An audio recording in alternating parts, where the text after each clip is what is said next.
Bonjour, nous sommes le mercredi 12 février 2025 et je vous propose la situation des cultures de cette semaine.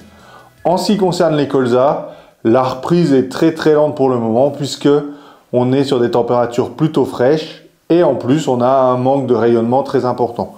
Donc le colza pour le moment n'a pas redémarré.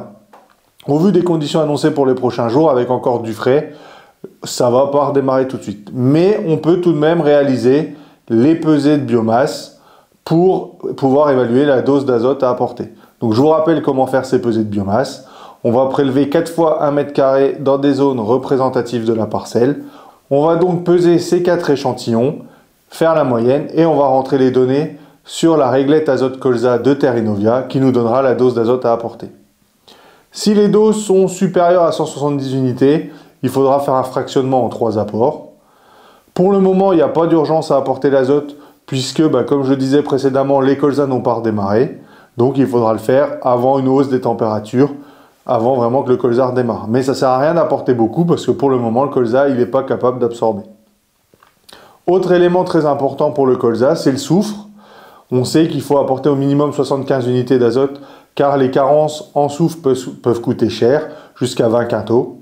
Et en plus, cette année, avec la pluie qu'on a eue tout au long de l'année 2024 et plus de 100 mm encore au mois de janvier, les sols sont lessivés, donc le soufre, c'est très important d'en apporter dès le premier apport.